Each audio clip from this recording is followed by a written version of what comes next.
అంతే తప్ప నాకింతొచ్చు నాకిన్నొచ్చు అని అహంకరించుకునేటటువంటి వారి యొక్క అహంకారాల వలన కనీసంలో కనీసం అమ్మవారి దగ్గరికి కూడా ఎవరూ చేరలేరు.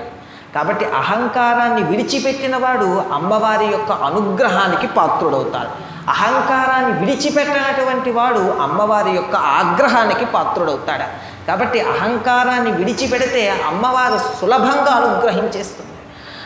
అలాంటి సందర్భమే ఇంకొకటి ఏంటి అంటే, మీరు ఒక్క విషయం జ్ఞాపకం పెట్టుకుని, నేను చెప్తున్న ఆఖ్యానాలన్నీ ఎటువంటివి అంటే, పసి మనసుతో ఆరాధన చేసిన వాళ్ళకి శారదా కటాక్షమిచ్చి తన మీద స్తోత్రాలు చెప్పించుకుంటుంది. ఒకటి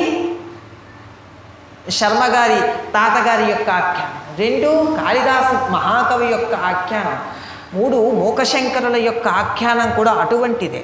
ఒకానొకప్పుడు కామాక్షీపర దేవతకి ఏకాంత సేవ అయింది.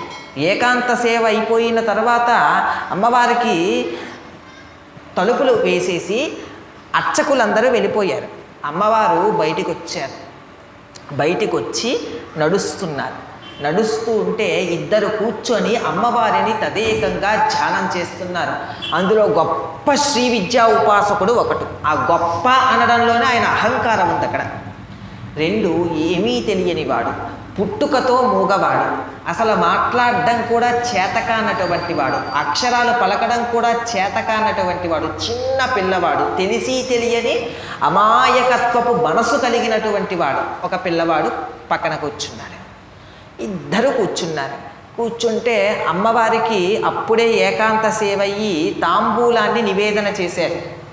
అమ్మవారు తాంబూల చర్వణం చేస్తూ బయటకు వస్తున్నారు. తాంబూల పూరితముఖి, గొప్ప తాంబూల చర్వణం చేస్తుంటే ఆ వాసన అన్ని దిక్కులకు కొడుతుంటుంది. మహాపతివ్రత యొక్క లక్షణం తాంబూల చర్వణం. కాబట్టి గొప్ప పతివ్రత అయినటువంటి అమ్మవారు తాంబూల చర్వణం చేస్తూ అటువైపు నడుచుకొని వస్తూ ఉంటే ఆ గజ్జల యొక్క శబ్దానికి శ్రీ విద్యా ఉపాసకుడు కళ్ళు తెరిచి బహిర్ముఖుడయ్యాడు. 8 ఏళ్ల పిల్లవాడైనటువంటి మూకశంకరుడు కళ్ళు తెరిచి బహిర్ముఖుడయ్యాడు. అమ్మవారు గొప్ప శ్రీ విద్యా ఉపాసకుడు అని అనుకుంటున్న వారిని అనుగ్రహించడానికి నోట్లోని తాంబూలపు పిడచని తీసి చిన్న ముద్దగా చేసి ఆయన నోట్లో పెట్టబోయింది. ఎంత గొప్ప తాంబూలపు పిడచ! శంకరులు సౌందర్య లహరిలో చెప్తారు, అమ్మ విష్ణువుకి ఈ లోకాన్ని స్థితి చేసేటటువంటి శక్తి ఎక్కడి నుంచి వచ్చిందనుకున్నాం? షణ్ముఖుడికి దేవసేనాధిపతిగా మారి ఈ దేవతల్ని రక్షించి రాక్షసుల్ని శిక్షించేటటువంటి శక్తి ఎక్కడి నుంచి వచ్చింది అనుకున్నాం? రణే జిత్వా దైత్యాన్ అనే శ్లోకంలో చెప్తారు శంకరుడు. మా రాక్షసులందరినీ చంపేసినటువంటి ఉపేంద్రుడుగా ఉన్నటువంటి వామనమూర్తి, అలాగే దేవసేనాధిపతి అయినటువంటి షణ్ముఖుడు సుబ్రహ్మణ్య స్వామి ఆనందంతో నీ దగ్గరికి అమ్మా అమ్మా అమ్మా రాక్షసుల్ని మేము నిర్జించాము అని ఆనందంతో చెప్పడానికి నీ దగ్గరకు వచ్చారు. వస్తే అమ్మవారు ఇలా చూశారు. ఎక్కడి నుంచి వచ్చింది వాళ్ళకి రాక్షసుల్ని నిర్జించగలిగిన శక్తి? అమ్మా నువ్వు వెళుతూ ఉండేటప్పుడు నీ నోట్లో ఉండేటటువంటి తాంబూలపు పిడచ తీసి ఆ చిన్న పిల్లలైనటువంటి వాళ్ళ నోట్లో పెడితే ఆ తాంబూలపు పిడచ నుంచి సుబ్రహ్మణ్యుడికి దేవతల్ని రక్షించేటటువంటి శక్తి, ఉపేంద్రుడు అయినటువంటి వామనమూర్తికి దేవతల్ని రక్షించి రాక్షసుల్ని శిక్షించేటటువంటి శక్తి వచ్చిందమ్మా. లేకపోతే ఎక్కడి నుంచి వచ్చింది అంత శక్తి? ఆ శక్తి స్వరూపిణి నువ్వే అని అంటారు శంకరులు. అంత గొప్ప తాంబూలపు పిడచ, అంత గొప్ప వైభవం ఉన్నటువంటి శక్తి స్వరూపమైనటువంటి తాంబూలపు పిడచ, ఆ తాంబూలపు పిడచని తీసి ఆ శ్రీ విద్యా ఉపాసకుడిని యొక్క నోట్లో పెట్టబోయింది. శంకరులు అంటారు, అమ్మా నాకు నీ మహిమ ఎంత గొప్పగా చెప్పినా నాకు ఒక్కదానికి మాత్రం నీ మహిమ నాకు చెప్పడం చేత కాదు, దాని యొక్క ఫలశ్రుతి చెప్పడము చేత కాదు.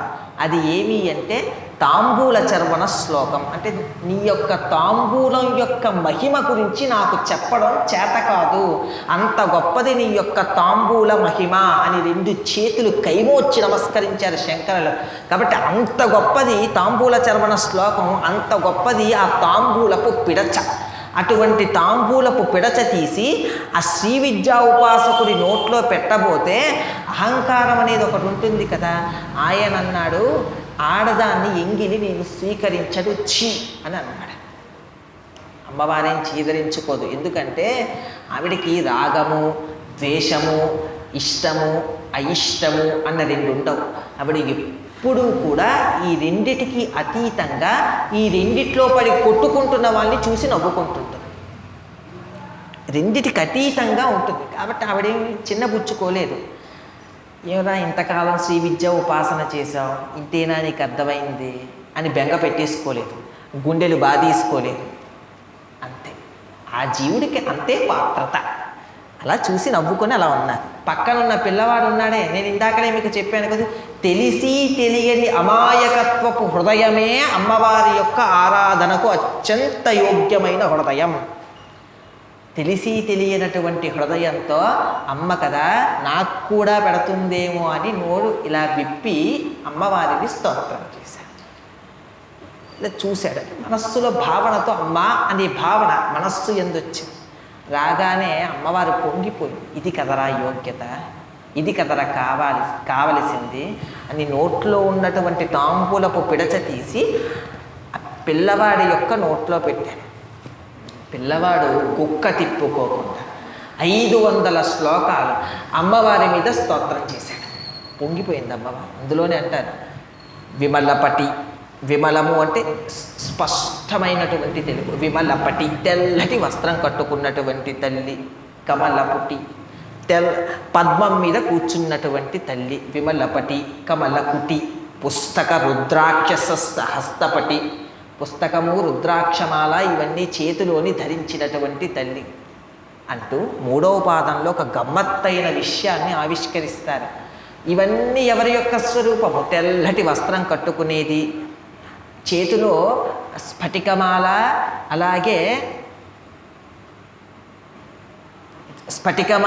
అలాగే చదువుకి సంబంధించినటువంటి పుస్తకము ధరించినటువంటిది. ఇవన్నీ ఎవరి లక్షణాలు అంటే సరస్వతీదేవి యొక్క లక్షణాలు. కానీ 3వ పాదానికి వచ్చేసరికి మూకశంకరులు అంటారు కామాక్షి అంటారు.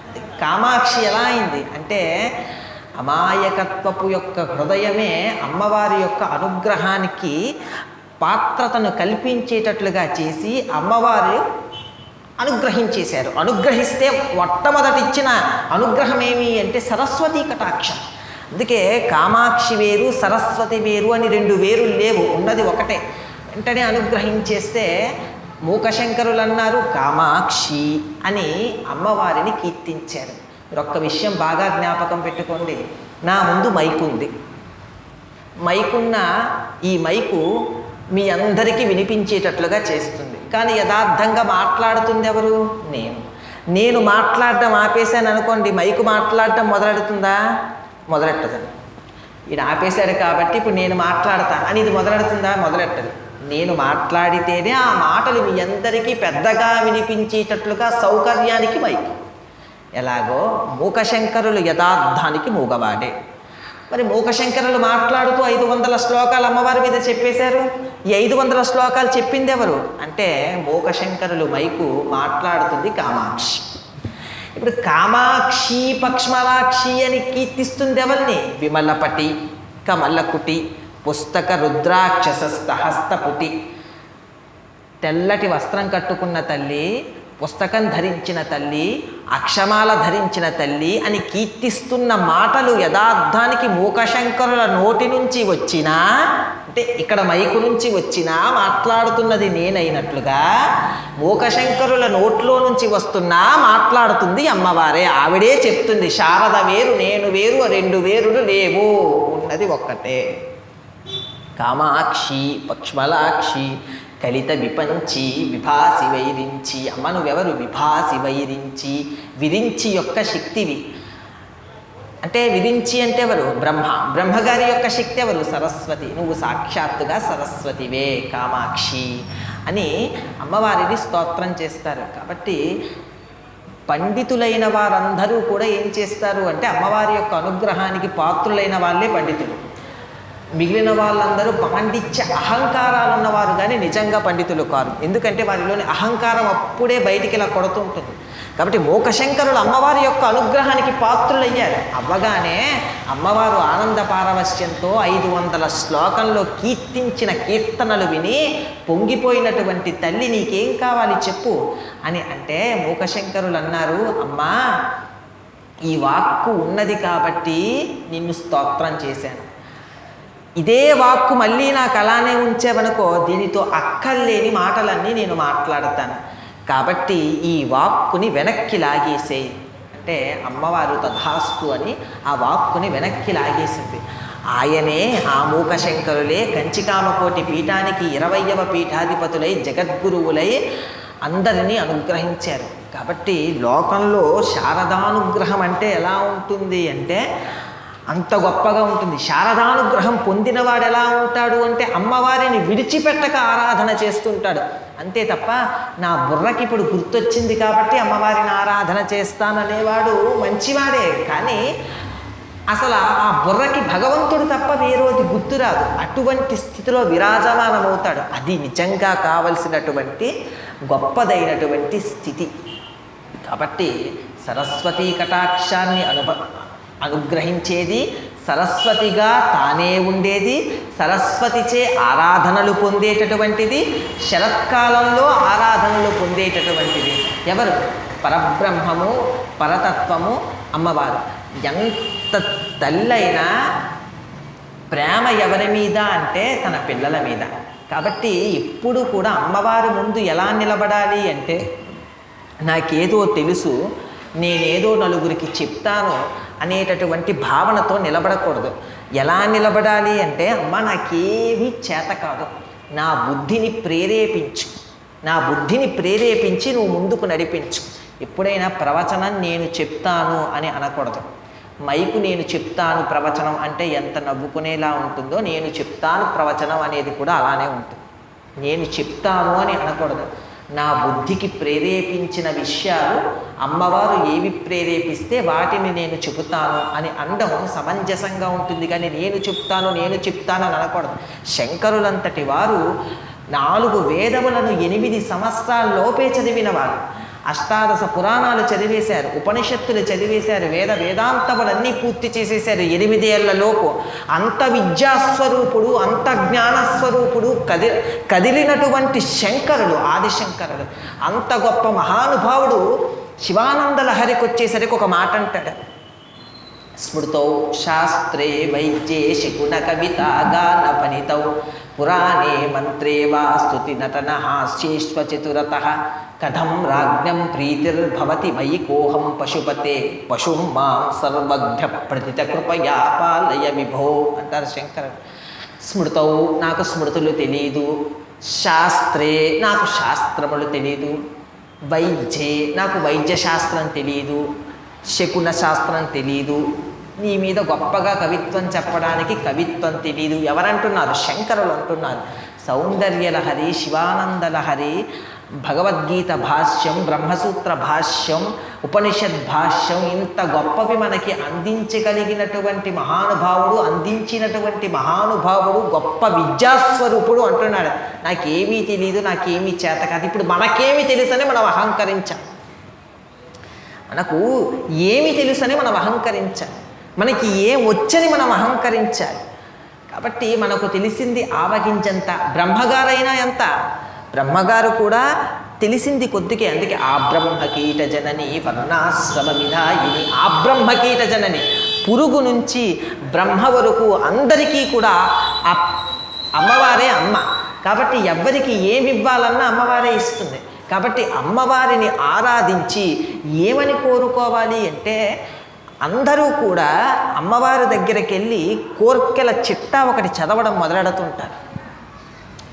ఇప్పుడు బాగా జ్ఞాపకం పెట్టుకోండి, ఆవిడ సర్వజ్ఞ, ఆవిడకి అన్నీ తెలుసు. ఉపనిషత్తు ఒక మాట అంటుంది, యహ సర్వజ్ఞ సర్వవిత్ అని. ఆయన సర్వజ్ఞుడు, ఆయనకి తెలియందంటూ ఏమీ లేదు. మరి నువ్వెందుకు చెప్పుకోవడం అంటే చెప్పకుండా ఉండలేక చెప్తాం. కానీ చెప్పుకోవలసింది అసలు ఏమీ అంటే నువ్వు అడగవలసిన లౌకిక కోర్కెలన్నీ చెప్పుకోకూడదు. అమ్మా నన్ను ధర్మబద్ధంగా నడిపించు. ఎంత కష్టం రానివ్వు, నన్ను ధర్మం తప్పి నడిపించేటట్టుగా నన్ను అనుగ్రహించవు. ఎంత కష్టం వచ్చినా పర్వాలేదు కానీ ధర్మ మార్గంలో నడిపించు. ధర్మం తప్పిపోకుండా నా జీవితం వెళ్ళేటట్లుగా నా జీవితాన్ని అనుగ్రహించు అని కోరుకోవాలి. అమ్మా ఎన్నో కష్టాలు వస్తాయి, ఎన్నో ఆర్థిక ఇబ్బందులు వస్తాయి, ఎంతో క్లేశం వస్తుంది, చిట్ట చివరికి శరీరం పడిపోయే క్లేశం కూడా వస్తుంది. ఆ సమయంలో కూడా నీ పాదముల మీద నిరతిశయమైన భక్తిని అనుగ్రహించు.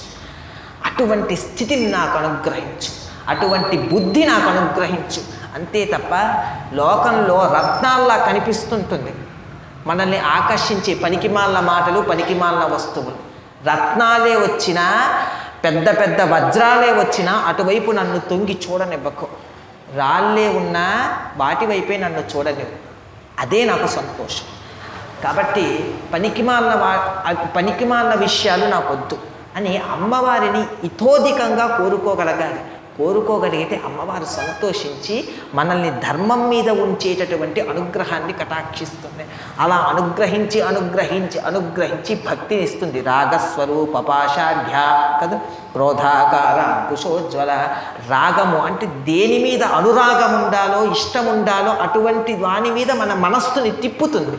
తిప్పి తిప్పి తిప్పి తిప్పి తిప్పి వాడి మనస్సు ఏమైపోతుంది అంటే బాగా కాచిన పాలు బాగా రుచిగా ఉన్నట్లుగా బాగా అనుభవించినటువంటి వాడి యొక్క హృదయము భావపారవశ్యంతో మాట్లాడితే అమ్మవారి గురించి తప్ప ఇంకో దాని గురించి మాట్లాడటం, అమ్మవారి ప్రస్తావన తప్ప ఇంకొకటి తేడా. ఆ స్థితికి ఎదిగిపోతాడు, ఆ స్థితిలో విహరిస్తాడు, విహరించి పొంగిపోతాడు. నాకు తిరుప్పావై చెప్పేటప్పుడు నాకు అన్నిటికన్నా పరమ ఆనందపడిపోయేటటువంటి సందర్భం ఏమిటి అంటే ముగ్గురు ఆల్వాళ్ళు కూర్చొని మాట్లాడుకుంటుంటారు. వాళ్ళ ముగ్గురి మధ్యలోకి భగవంతుడు వచ్చి కూర్చుంటాడు. కూర్చుంటే వాళ్ళ ముగ్గురు ఉన్నది ముగ్గురమేగా, మధ్యలో ఇంకొకరు ఎవరో ఉన్నట్లుగా అనిపిస్తుంది అని ఎవరున్నారని చూసుకుంటుంటారు. అక్కడ ఉన్నది భగవంతుడు. ఎంత ఆనందకరమైన విషయం! అసలు భగవంతుడు కనిపించడమే గొప్ప కదా. అటువంటి భగవంతుడు ముగ్గురు మాట్లాడుకుంటుంటే భగవత్ సంబంధమైన విషయములు మధ్యలోకి వచ్చి కూర్చున్నాడా? వాళ్ళెంత అదృష్టవంతుడు! భగవంతుడు వచ్చి కూర్చున్నాడంటే ఆయనకి వీటి పట్ల ఎంత ప్రీతి!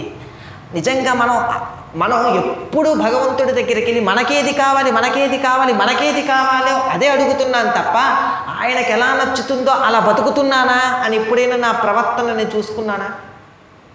అలా బతుకుతున్నానా అని ఒక్కసారి వెనక్కి తిరిగి చూశానా? అలా ఉన్నానంటావా?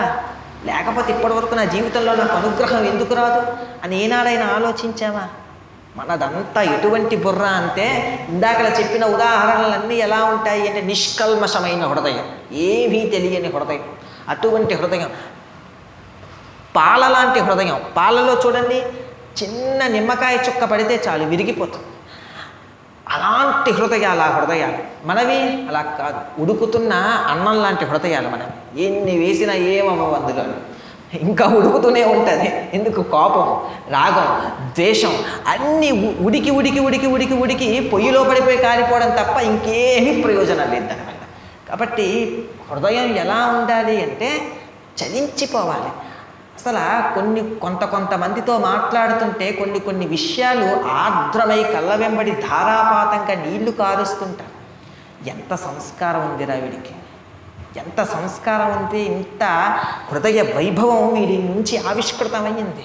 బయటికి ఎంత ఆనందపడిపోతున్నారు అసలు ఈ మాటలు వింటూ ఉంటే అని అనిపిస్తుంది. కాబట్టి ఆ సంస్కారం కావాలి, ఆ సంస్కారం రావాలి. ఎన్ని జన్మల పుణ్య ఫలితం ఉంటే ఆ సంస్కారాలు వస్తాయి. కాబట్టి అమ్మవారు అటువంటి సంస్కారాలను మనకివ్వాలని కోరుకోవాలి. అయితే ఒక్క విషయం జ్ఞాపకం పెట్టుకోండి, నేను ఎందుకు ఈ నవరాత్రుల గురించి ఇంత నొక్కి చెప్తున్నాను? నేనే కాదు, ఎంతోమంది ఋషులు, ఎంతోమంది మహానుభావులు, ఎంతోమంది ప్రవచనకర్తలు ఎందుకు ఇంత నొక్కి చెప్తుంటారు ఈ నవరాత్రుల గురించి అంటే, మనిషికి అత్యంత ఆవశ్యకమేమి అని మీరు అడిగారనుకోండి, బట్ట అని మీరు అంటారు.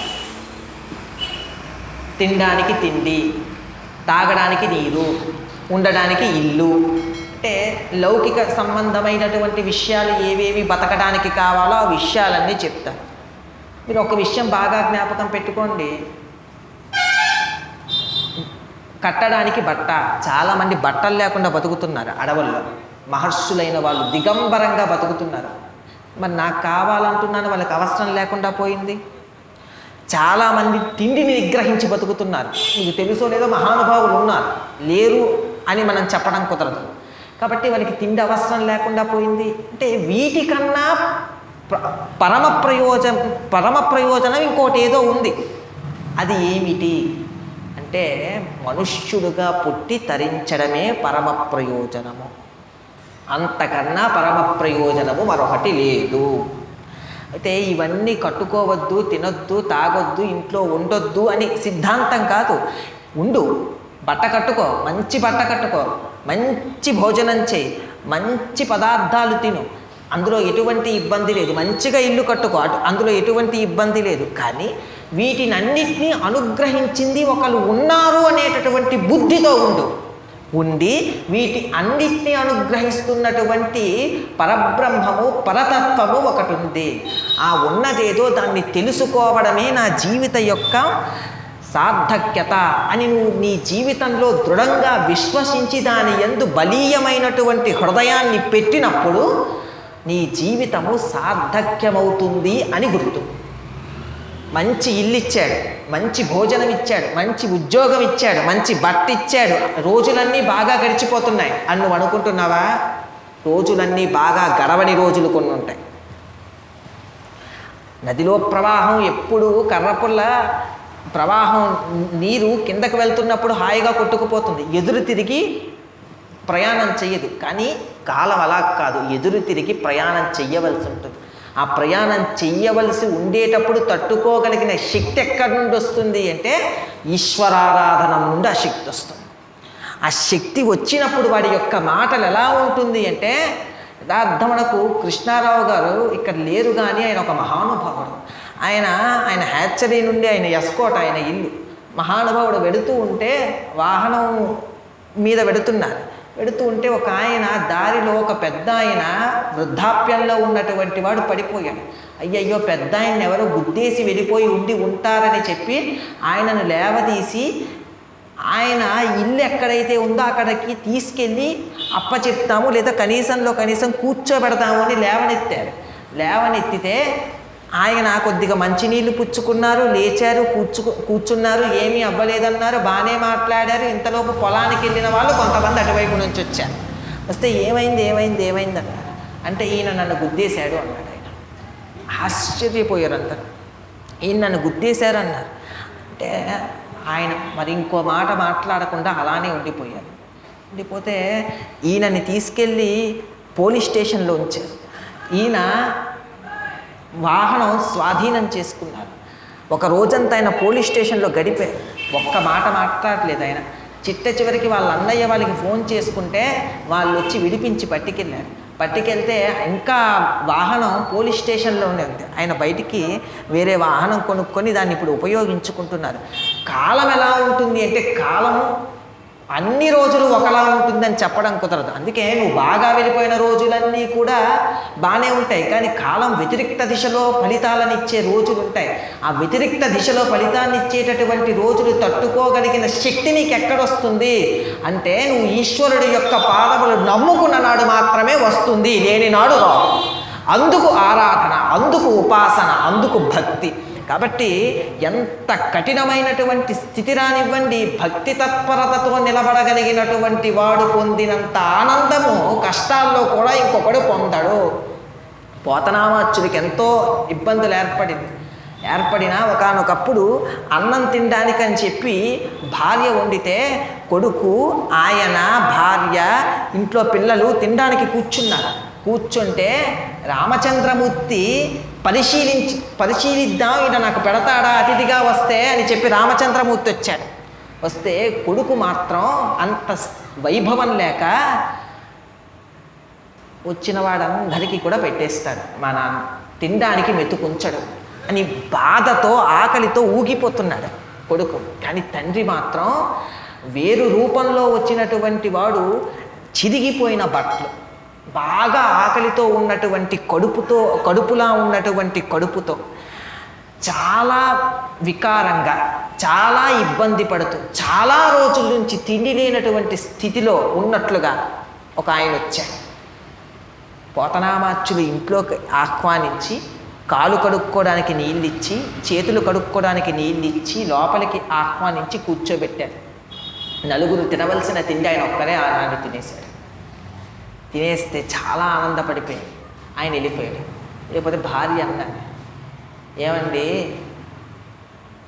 మన దాంట్లో మనం మిగుల్చుకొని కొంత పెట్టినా ఒక అర్థం ఉంది, మనకు మిగల్చకుండా అంతా పెట్టేయడం ఏమిటండి అంటే, నీకు నాకు ఈ పూట కాకపోతే ఇంకో పూట తినడానికి ఉంటుంది. ఆయనకి ఏ పూట తినడానికి లేనటువంటి వ్యక్తి కాబట్టి ఆయన కడుపు నిండితే భగవంతుడు సంతోషిస్తాడు. ఆయన లోపలికి వెళ్ళి జాగ్రత్తగా అర్థం చేసుకోండి. ఈ మాట ఎక్కడి నుంచి వస్తుంది? అసలు ఈ మాట అనగలిగిన వైభవం ఎక్కడి నుంచి వస్తుంది? భక్తి నుంచి తప్ప ఇంకో దగ్గర నుంచి రాదు. ఎందుకు? ఈశ్వరారాధన, ఈశ్వర సంబంధం, భగవతారాధన ఎందుకంత గొప్పది అంటే ఇందుకంత గొప్పది. మనిషిని ఎలా నడవాలో, మనిషి ఎలా ప్రవర్తించాలో, ఏ స్థితిలో ఎలా ఆలోచించాలో, తనకు లేకపోయిన సమాజ అభ్యున్నతి ఎలా కాంక్షించాలో ఆలోచించగలిగిన పూర్ణ వైభవం భక్తి యందు తప్ప ఇంకో దాని యందు రాదు. అందుకు ఉపాసన ఉపాసన భక్తి భక్తి భక్తి అని తల కొట్టుకొని ఎందుకు చెప్తున్నారు అంటే, ఇది బతఛాందసము కాదు, ఇంకోటి కాదు, ఒక మనిషి యొక్క అభ్యున్నతి దాని మీద ఆధారపడుతుంది. కాబట్టి అందరూ కూడా ఈ కాలము యందు అమ్మవారిని ఆరాధన చేస్తే అమ్మవారు ఏం ఇవ్వాలని మనం కోరుకోవాలి అంటే, అమ్మా 84 లక్షల జీవరాశులు ఉన్నాయి, 83,99,999 జీవరాశులు అన్నీ కూడా తిర్యక్కులు, భూమికి అడ్డంగా పుట్టి అడ్డంగా పెరిగి అడ్డంగా చచ్చిపోయిన ప్రాణులు. వాటి యొక్క ఉపాధులు నిన్ను చేరుకోవడానికి అంత యోగ్యమైన ఉపాధులు కాదు, అయినా కొన్ని చేరుకున్నాయి. ఏవి అంటే శ్రీకాళహస్తి లాంటి క్షేత్రముల గురించి వింటే, జంబుకేశ్వరం లాంటి క్షేత్రముల గురించి వింటే, అందులోని శ్రీకాళహస్తీశ్వర శతకంలో దూర్జటంటాడు, ఏ వేదంబు పఠించెలూత భుజగం వేషాస్త్రములు సూచే తానే విద్యాభ్యాసనం హొనర్చెకరి చెంచేమంత్రమూహించే బోధావిర్భావ నిధానముల్ చదువులయ్యా కావు నీ పాద సంసేవాశక్తియే కాక జంతుతతికిన్ శ్రీకాళహస్తీశ్వర అంటారు. కాబట్టి ఏ వేదం చదువుకుందని, ఏ శాస్త్రాలు చదువుకుందని, ఎన్ని విషయాలు నేర్చుకున్నదని ఆ సాలెపురుగుకి, ఆ పాముకి, ఆ ఏనుక్కి ఈశ్వరుడు మోక్షం ఇచ్చాడు. అంటే ఏమి చదువుకో అక్కర్లేదు, నిష్కల్మషమైనటువంటి ఆరాధనా హృదయం ఉంటే చాలు ఈశ్వరుడు అనుగ్రహిస్తాడు. కానీ వాటి ఉపాధుల కన్నా మన ఉపాధి ఏదైతే ఉందో అది ఉపాసనకు, ధ్యానానికి, పూజకి, భగవతారాధనకి, నీతిగా బతకడానికి అన్నిటికీ కూడా యోగ్యమైన ఉపాధి. అటువంటి ఉపాధిలో ఉండి ఆ ఉపాధిగతమైనటువంటి వైభవాన్ని అన్య విషయముల గురించి ఆలోచించడానికి ఉపయుక్తం చేసుకుంటే దాని కారణం చేత పతనావస్థకు లోనవుతుంది ఎవరు అంటే మనమే. కాబట్టి ఈ ఉపాధి యొక్క గొప్పతనం తెలుసుకొని, ఈ ఉపాధి యొక్క వైభవం తెలుసుకొని, ఇటువంటి నవరాత్రుల యొక్క గొప్పతనం తెలుసుకొని, మనకి భగవంతుడికి ఉన్నటువంటి సంబంధం తెలుసుకొని బతికి జీవితంలో సరస్వతీ కటాక్షము అంటే ఏమిటో కాదు, ఎలా బతకాలో తెలిసి ఉండటమే సరస్వతీ కటాక్షము, ఎలా బతకకూడదో తెలిసి ఉండటమే సరస్వతీ కటాక్షము. అటువంటి కటాక్షాన్ని పొందితే ఏమవుతుంది? మోక్షశంకరులు ఏం చేశారు? అమ్మవారినే స్తోత్రం చేశారు. కాళిదాస మహాకవి ఏం చేశారు? అమ్మవారినే స్తోత్రం చేశారు. ఎవరిని చెప్పండి, ఎంతమందిని చెప్పండి, అసలు శంకరాచార్యుడికి అంత వాగ్వైభవం ఎక్కడి నుంచి వచ్చింది? అమ్మవారి యొక్క పాయసం స్వీకరించిన దగ్గర నుంచి వచ్చింది. ఎవరిని చెప్పండి, ఎలా చెప్పండి? చిట్ట చివరికి వారి అమ్మవారి యొక్క అనుగ్రహాన్ని పొందినటువంటి వారు శారదానుగ్రహాన్ని పొందేసినట్లే. శారదానుగ్రహాన్ని పొందిన వాళ్ళు అమ్మవారు తప్ప ఇంకొకటి ప్రపంచంలో చూడరు, ఇంకొకటి వారికి జీవితంలో పట్టదు. ఆ స్థితికి ఎదిగిపోతారు. ఆ స్థితి ఏదైతే ఉందో బ్రహ్మవిద్ బ్రహ్మైవ భవతి. అమ్మవారిని తెలుసుకున్నవారు అమ్మవారే అయిపోతారు. ఎలా? నిన్న ప్రారంభ శ్లోకం ఏంటి? అరుణాం కరుణాతరంకితాక్షీం ధృతపాశాంకుశ పుష్పబాణ చాప మణివాదిభిరావృతామయూకై అహమిచ్చేవ విభావయే భవాని. అమ్మవారిని ధ్యానం చెయ్యగా చెయ్యగా చెయ్యగా చెయ్యగా చెయ్యగా చెయ్యగా ఏమైపోతారు? అరుణాం కరుణాతరంగితాక్షిం. అరుణ అమ్మవారి యొక్క అరుణారుణమైనటువంటి ముఖపద్మం నుంచి ఆ తరంగితమైనటువంటి అమ్మవారి యొక్క చూపులు ఒక్కసారి ఆ కళ్ళ వెంబడి నుంచి వచ్చినటువంటి కాంతి పడినంత మాత్రం చేత అహమిచ్చేవ విభావయే భవాని. ఉపాసిస్తున్నవాడు కూడా భవానిగా మారిపోతాడు. మారిపోయి రెండుగా కనిపిస్తున్నవాడు అంటే భవానీ భక్తుడుగా కనిపిస్తున్నవారు భక్తుడు భవానిగా మారిపోతారు. మారిపోయి రెండు ఒకటై నిలబడిపోతారు. మీకు నేను అన్నమాట తేలిగ్గా అర్థమవ్వాలి అంటే ఒకానొకప్పుడు ఈ దేశం కాదు, వేరే దేశంలో నివసిస్తున్నటువంటి ఒక స్త్రీకి నిత్యం 4 చేతులు పట్టుకొని పచ్చ పట్టుపుట్టం కట్టుకొని ఒక పరదేవత దర్శనమిస్తుండే. దర్శనమిస్తూ ఉంటే ఒకరోజు వస్తే యాదృచ్ఛికం, ప్రతిరోజు వస్తే ఏదో సంకేతం. కాబట్టి ఏమిటి దర్శనం వెనుకనున్న అంతరార్థమని కొంతమందిని కనుక్కుంటే ఇలా ఉండేటటువంటి దేవతామూర్తుల ఆరాధన విశేషంగా భారతదేశంలోనే జరుగుతుంది.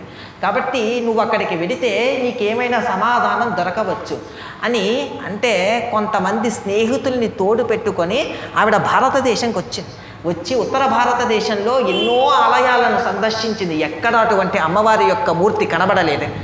అయితే కనబడట్లేదు కదా, ఇప్పుడు అమ్మవారి మూర్తిని ఇన్నిన్ని దేవాలయాలలో ఎక్కడ పట్టుకునేది, ఎలా పట్టుకునేది అనే సంశయం ద్యోతకమైతే హృదయంలో కొంతమంది మహానుభావుల్ని కలిసి ఎవరిని అడిగితే నాకు వచ్చినటువంటి కళకి సమాధానం చెప్తారు అని అడిగితే కంచికామకోటి పీఠాధీశ్వరులు నడిచే దైవము మహానుభావుడు చంద్రశేఖరేంద్ర సరస్వతి మహానుభావులు ఇప్పుడు ప్రస్తుతం పీఠాధిపత్యంలో ఉన్నారు. ఆయనను అడిగితే మీ సమస్యకు సమాధానం చెప్తారు.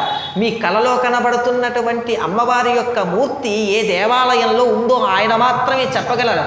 ఒక్కసారి ఆయనను దర్శనం చేసుకోండి అంటే ఆవిడ కాంచీపురం వచ్చి పరమాచార్య స్వామి వారి యొక్క దర్శనం చేసుకోవడానికి వస్తూ ఉంటే ఏ కలలో కనబడినటువంటి పచ్చ పట్టుపుట్టం కట్టుకొని 4 చేతులు ధరించినటువంటి అమ్మవారు ఉందో ఆయనే అలా దర్శనమిచ్చి అనుగ్రహించారు. ఆ సమయంలో కళ్ళ వెంబడి ధారాపాతంగా నీళ్లు కారి అలా నిలబడిపోయి ఇదే అహమిచ్చేవ విభావయే భవాని.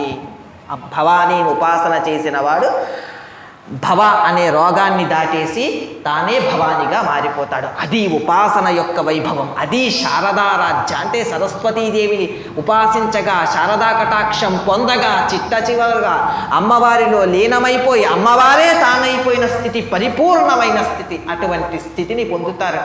అదే మన జీవితం యొక్క చరమ గమ్యం.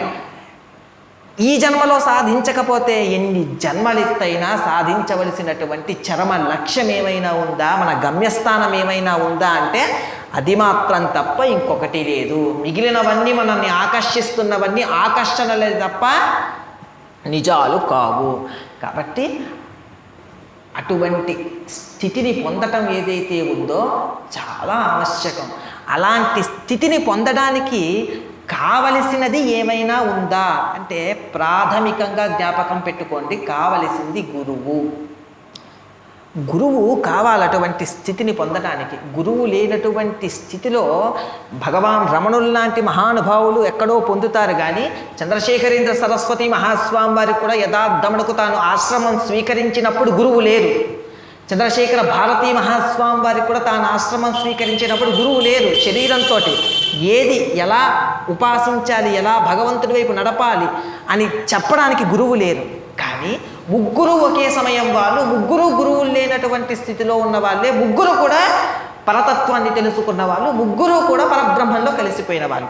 వాళ్ళతో నా జీవితాన్ని ముడిపెట్టుకుంటాను అంటే అలా అన్ని వేళలా సరిపోదు. అన్ని వేళలా ఆ విషయం తగదు. కొన్ని సమయాలలో మాత్రమే అలా తగ్గుతుంది. కాబట్టి గురువు ఆవశ్యకం ఆ స్థితిని చేరుకోవడానికి. మీకు తేలిగ్గా అర్థం అవ్వాలి అంటే నేను ఒక ఆఖ్యానం చెప్పి నా ప్రవచనాన్ని పూర్తి చేసేటటువంటి స్థితిని చేరుకుంటాను. ఒకానొకనాడు మహానుభావుడు పరశురాముడు. ఆయన ఎంత గొప్పవాడు అంటే ఆయన పరాక్రమం ఎంత గొప్పది అంటే చేతిలోని పరుశువు పట్టుకున్నాడా ఎదుటివాడు ఎంత గొప్పవాడైనా వాడి యొక్క నెత్తురు కింద పడవలసిందే, వాడి యొక్క శిరస్సు ఖండింపబడవలసిందే. అంత గొప్పవాడు, అంత పరాక్రమం ఉన్నటువంటి వాడు. అప్పుడు ఆయన మహానుభావుడైనటువంటి గొప్ప గురువు గారి యొక్క శిష్యుడిని కూడా సంహరించేశాడు. అంటే ఆయన యొక్క పరాక్రమం అంటే అంత గొప్పది. అయితే అంత గొప్ప పరశురాముడు యొక్క తండ్రి జమదగ్ని, తల్లి రేణుక ఇద్దరూ కూడా సంహరింపబడ్డారు. సంహరింపబడితే మొత్తం క్షత్రియ సంహారం అంతా చేశాడు. చచ్చిన వాళ్ళ యొక్క కళేబరాలు పేర్చితే ఒక పెద్ద కొండలా మారింది. దాని నుంచి వస్తున్నటువంటి నెత్తురు ప్రవాహం ఎలా అయింది అంటే ఒక పెద్ద ఏరులా మారింది. అంత ప్రవాహం ఏర్పడింది. అయితే ఆయన గొప్ప పరాక్రమం ఉన్నవాడు అనే విషయం అందరికీ తెలుసు. ఆయనకి క్షత్రియుడు అనగానే ఎక్కడ లేనంత కోపం బయటకు వస్తుంది. ఒకానొకప్పుడు రామచంద్రమూర్తి శివధనుర్భంగం చేశాడు, సీతమ్మని కళ్యాణం చేసుకున్నాడు అనే మాట చెవిలో పడింది. వెంటనే ఎక్కడ లేనంత కోపం వచ్చినటువంటి పరశురాముడు అప్పటికి శివుడిని ఆరాధన చేసి పరశువుని అనుగ్రహంగా పొందాడు. శివుడు యొక్క భక్తుడు పరశురాముడు. అంటే శివుడు యొక్క ధనుస్సుని విరవగలిగిన వాడా క్షత్రియుడు. అంటే క్షత్రియుడి మీద ఉన్న కోపం అని వెంటనే ఎలా అయినా వాడి యొక్క అంతు చూడాలని చెప్పి గబ్బ గబ్బ గబ్బ గబ్బ గబ్బ రామచంద్రమూర్తి ఎదురుగా వచ్చాడు. పరశురాముణ్ణి చూస్తూనే రామచంద్రమూర్తి యొక్క తండ్రి అయినటువంటి మహానుభావుడు అయ్య బాబోయ్ పరశురాముడా అని చెప్పి గుండె గుబేలు మంది. ఈ స్థితిలో ఉంటే రామచంద్రమూర్తి అడుగులు వేసి ముందుకొచ్చాడు. ముందుకొస్తే వెనుక వాళ్ళు భయపడుతున్నారు. పరశురాముడికి ఎందుకో ముఖం చూస్తే ఏమీ అనబుద్ధి కాలేదు. ఇద్దరూ ఒకల ముఖాలు ఒకరు చూసుకున్నారు. ఏది శివధనుర్భంగం చేసావా? శివధనస్సును ఎక్కుపెట్టావా? ఏది శివుడు విష్ణువు ఇద్దరూ ఒకలే, ఏది విష్ణువు యొక్క ధనస్సును ఎక్కుపెట్టు నేను చూస్తాను అని సంకల్పమాత్రం చేత విష్ణుధనస్సుని చేతిలోకి స్మరించి విష్ణుధనస్సుని చేతిలోకి ఇచ్చారు రామచంద్రమూర్తికి. రామచంద్రమూర్తి ఒక్కసారి ఇలా చేతిలో పట్టుకోగానే తాను స్వయంగా విష్ణుస్వరూపమని అదృశ్యము పరశురాముడికి ప్రకటితమైంది. ప్రకటితమవ్వగానే చూసి ఆశ్చర్యపోయినటువంటి వాడు ఇంతకాలం ఈ ఒక్క విషయం తెలియక ఇంత పాపాన్ని మూట కట్టుకున్నాను ఆ క్షత్రియ సంహారం చేసి. నేను ఒక చిన్న తప్పు జరుగుతుందని ఆ తప్పుని దిద్దడానికని నేను ముందుకొచ్చాను. ఇలాంటి తప్పుని దిద్దడానికి ఎప్పుడూ భగవంతుడు అవతారం స్వీకరిస్తాడు. ఆ విష్ణువే ఈనాడు అవతారం స్వీకరించి రామచంద్రమూర్తిగా నడయాడాడు. కాబట్టి నా మీద ఈ కర్తవ్యం పెట్టుకోవలసిన అవసరం లేదు అని చెప్పి తనను తాను అలా నిలబడిపోయి విష్ణువుడి చూసి మనస్సులో ఆనందాన్ని పొందాడు. అలా నిలబడిపోయాడు. నిలబడిపోతే రామచంద్రమూర్తి బాణాన్ని ఇలా ఎక్కుపెట్టి నిలబడ్డాడు. నిలబెట్టి పరశురామ, నేను ఒక్కసారి బాణాన్ని ఎక్కుపెట్టాను అంటే నా బాణం యొక్క వైభవం నాశనం కాకూడదు, అంటే బాణం వృధా పోకూడదు. కాబట్టి దీనికి దేన్నో ఒకదాన్ని లక్ష్యం చెయ్యాలి. కాబట్టి దేన్ని లక్ష్యం చేయమంటాం? మనలాంటి వాళ్ళం అక్కడ నిలబడ్డామనుకోండి, అల్లా పండు కొయ్యు, ఇది కాయ కొయ్యు అంటాం. అది కాదు అక్కడ ఉద్దేశం. బాగా జ్ఞాపకం పెట్టుకోండి. ఎదురుగా ఒక వీరుడున్నాడు. ఒక వీరుడిని అడుగుతున్నాడు, ఎప్పుడు పండు కాయ నీవి కావు, నువ్వు సంపాదించుకున్నదేవైనా నీదిగా విడిచిపెట్టాలి. అంతే తప్ప పండు కొయ్యు, కాయ కొయ్యు, అలా కొమ్మ కొయ్యు ఇవ్వడకూడదు. కాబట్టి తాను సంపాదించుకున్నది ఏమైనా విడిచిపెట్టాలి. తాను సంపాదించుకున్నది ఏమిటి అంటే ఒకానొకప్పుడు విశేషమైనటువంటి క్షత్రియ సంహారం చేసి భూమండలమంతా